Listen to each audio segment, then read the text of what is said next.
Hello, everyone. Another story today at Cindy Harper Speaks. And this one, if you're a cat lover, I think you'll like it. It is called Pretty Cool for a Cat. It's written by Kitty Colton and it's illustrated by Amanda Harvey. Woohoo! Let's see about this pretty cool cat. Toby is an amusing pet. As you read, monitor your understanding of how animals can help people feel better. It says reread or ask questions to clarify any confusions. So let's see how animals can help people feel better. I'd been wanting a dog since I could say the word dog.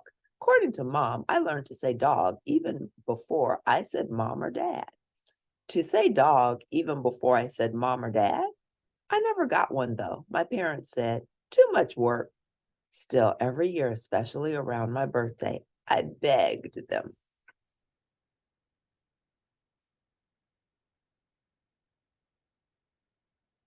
When I was really little, I got stuffed dogs, a lot of them. My bedroom was like a kennel without the barks. Then my parents tried to interest me in other pets. First, it was a mouse, then a turtle, then a goldfish. All very nice and very easy to take care of, according to my parents, and all very, very boring. The October before my 9th birthday, I started up the same old whine. Please, can I get a dog this year? I begged. I will totally take care of him. You won't even know he's here. Mom snorted. Peter, you can't even take care of your socks, she said. I could tell she was softening. But Matt has a dog. Matt doesn't take care of his socks, I said. Matt was my best friend. That dog is a prime example of why we are not getting a dog, Mom said. I thought she was being unfair. True, Pluto was a bit of a pest. He ate the Simpsons' furniture and he bit people, but he was still a good dog, basically. Matt boasted about him all the time and brought him everywhere. Sometimes I got a little jealous. On my birthday, my dad came home carrying a box poked with holes. It was way too small for a puppy, or was it? Maybe he just got me a puppy that was born just 2 days ago. Dad? I shouted. Then I heard a soft, small noise coming from inside. It was no kind of a bark. It sounded more like a meow. Dad reached into the box and lifted out a tiny orange ball of fur. She's all yours, he said with a grin. Happy birthday. The fur ball quivered in my hands. I tried to hide my disappointment. A cat? When did I ever say anything about a cat? I had picked out a dog name years ago, Toby, as in October, my birthday month. The fur ball had to be called something. Mom and Dad liked Toby because she didn't need to be walked and she didn't eat furniture the way Pluto did. But they liked her for other reasons too, reasons that weren't practical, I could tell. So did I, despite myself. Toby was no dog, that's for sure. But for a cat, she was pretty cool. She made us crack up about 100 times a day. There was a way she stalked around the house like a tiger, for one thing, or how she'd fall off the table, then act as if she'd done it on purpose, or how she tried to catch a fly in midair, miss, and then pretend she was just stretching.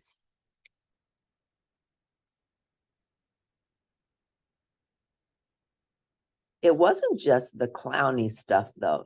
Toby was a pal. Even though she wouldn't walk me to school the way Matt's dog did, she wouldn't fetch a stick either or bound over and knock me down so she could lick my face. What does she do? Matt asked. Cats are good for nothing if you ask me. I never asked him. Toby slept on the end of my bed every night. When winter came, she slept on my feet to keep them warm. I don't know how she knew to do that, but she did. When I didn't get picked for the baseball team, I went into my room and shut the door and fell on my bed and cried. Then Toby started rubbing against my face and her tail tickled me. I couldn't help laughing. She always did stuff like that. I couldn't explain that stuff to Matt. I don't know why.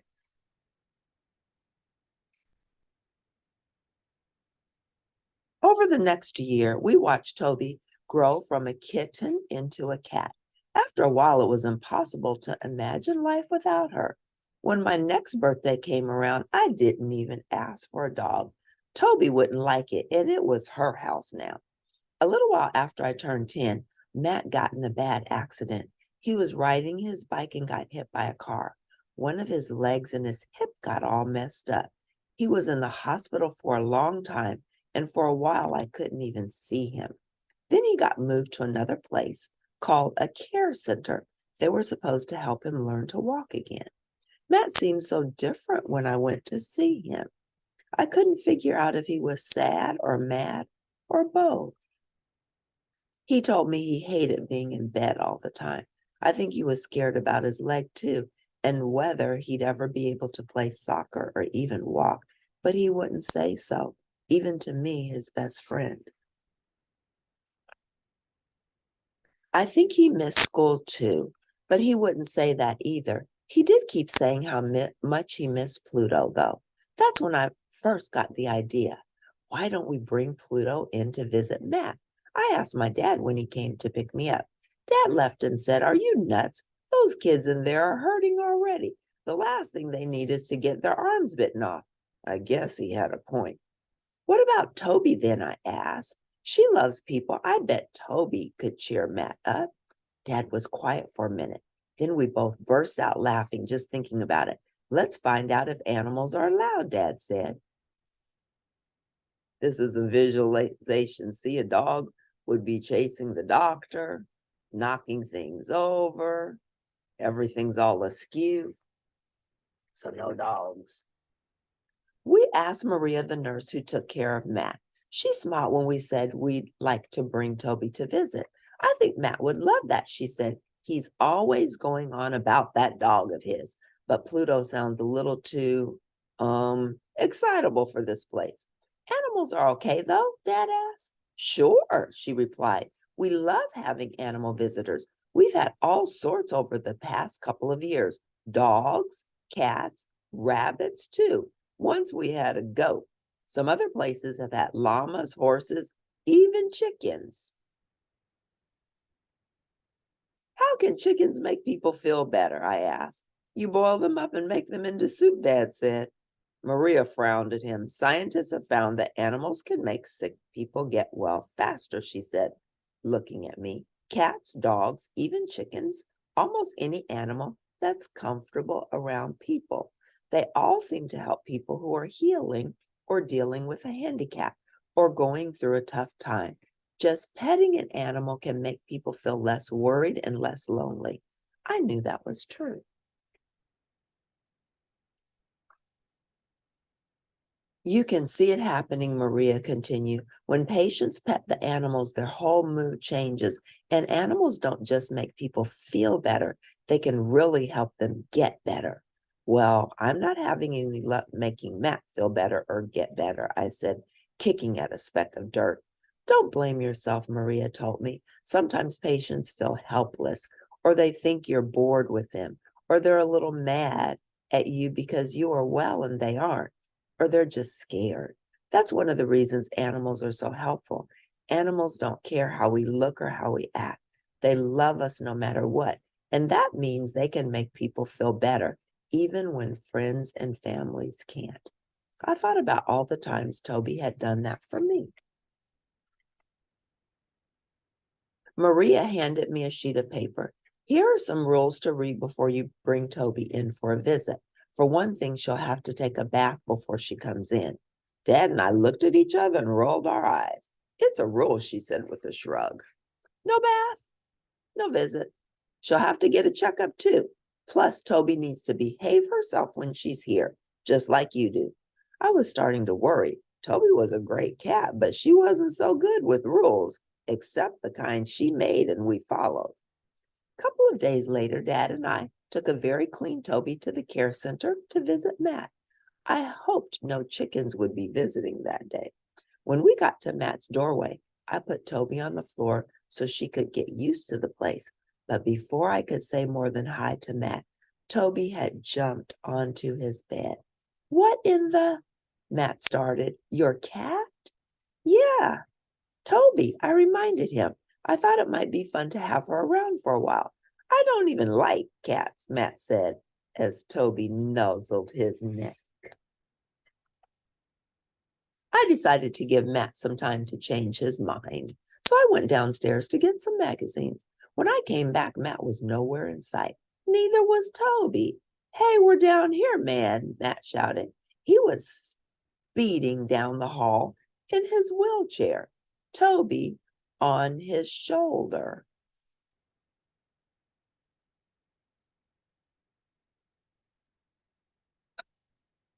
Several other kids were following behind.